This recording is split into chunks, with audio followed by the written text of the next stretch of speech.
Hermanos, espero que ustedes puedan reflexionar un poquito sobre la experiencia de la debilidad.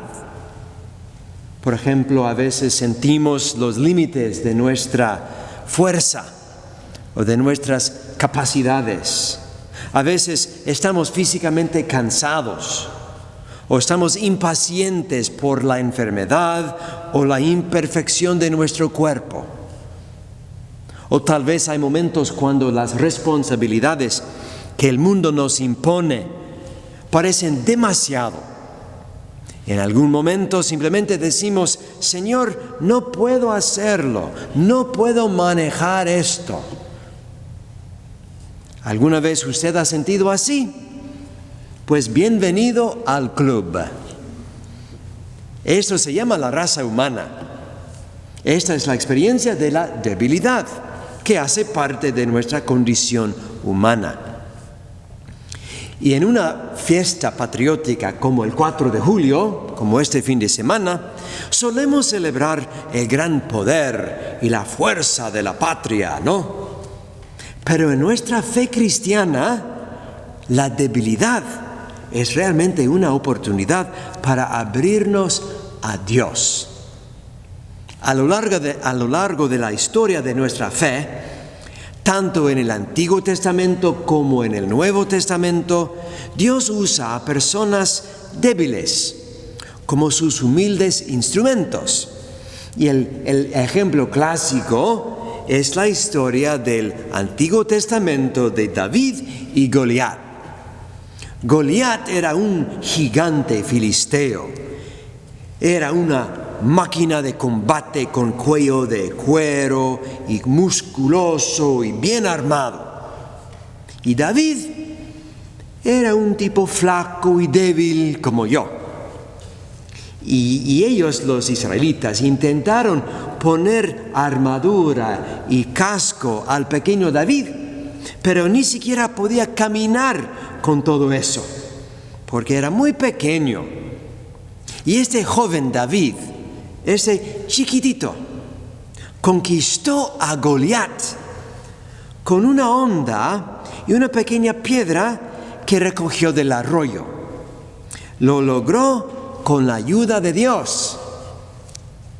Y en la primera carta de San Pablo a los Corintios, capítulo 1, San Pablo dice: Dios ha elegido a los débiles del mundo para humillar a los fuertes, y así nadie podría gloriarse frente a Dios. Piense usted en los 12 apóstoles, esos hombres que Jesús escogió para dirigir la iglesia. ¿Qué tipo de hombres eran? Eran pescadores sencillos, obreros pobres, no exactamente estrellas brillantes de la sociedad. Pero Jesús los eligió para ser sus 12 apóstoles. Piensen también en el símbolo principal y más importante de nuestra fe cristiana. ¿Cuál es ese símbolo?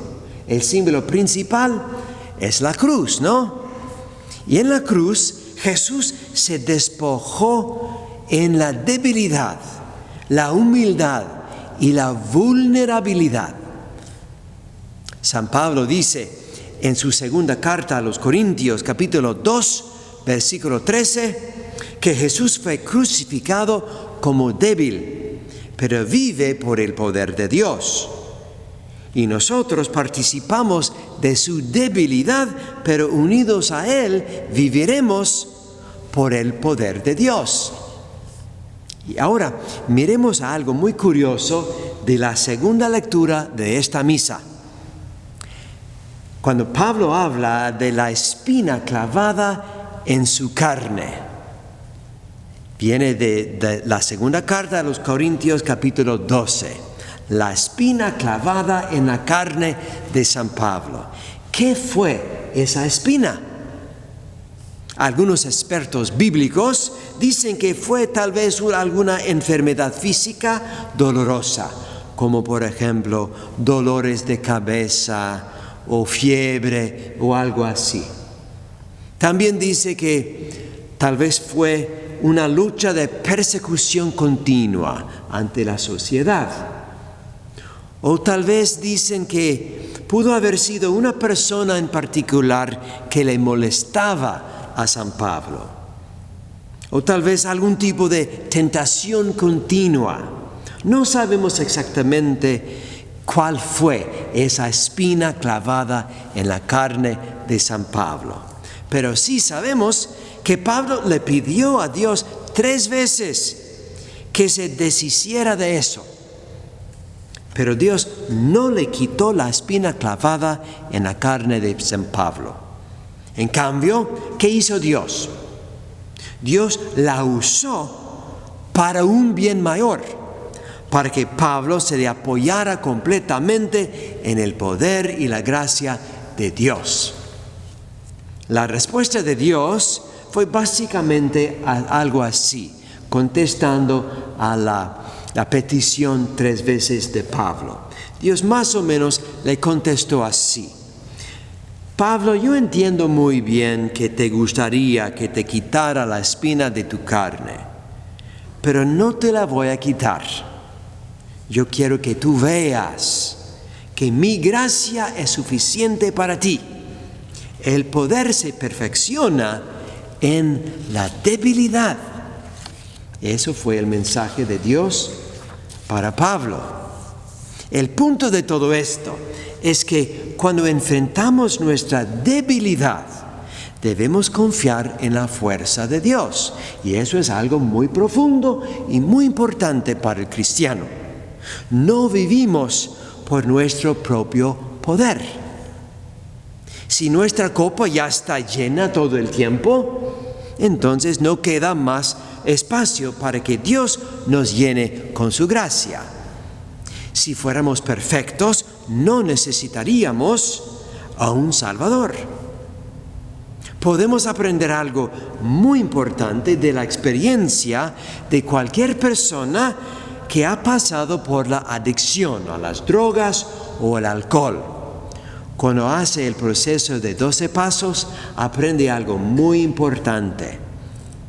¿Cuándo es el momento en que el adicto finalmente da la vuelta y comienza a conquistar su adicción? ¿En qué punto del proceso? Es cuando toca fondo y admite que no tiene poder para ayudarse a sí mismo y confía en un poder superior.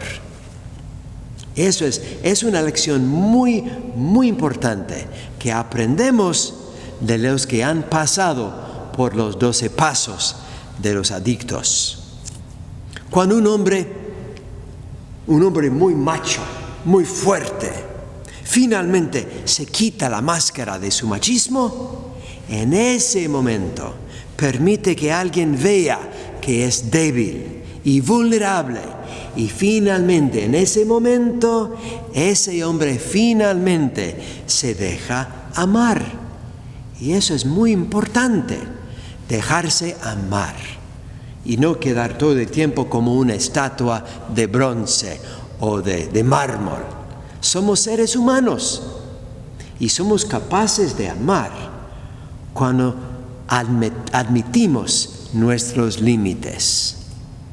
Cuando nos acercamos entonces a la Eucaristía en la misa de hoy, vayamos a Dios en nuestra debilidad y vulnerabilidad.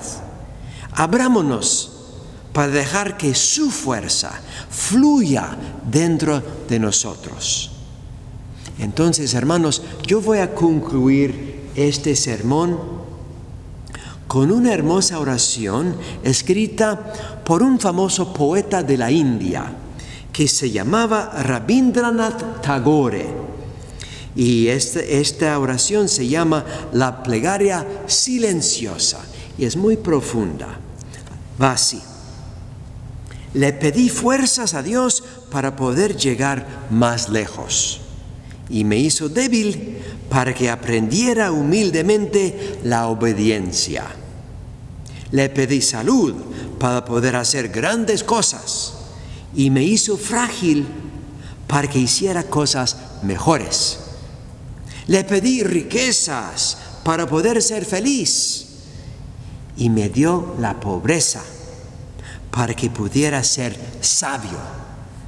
Le pedí poder para ser admirado por los hombres y me dio la debilidad para que pudiera sentir la necesidad de Dios.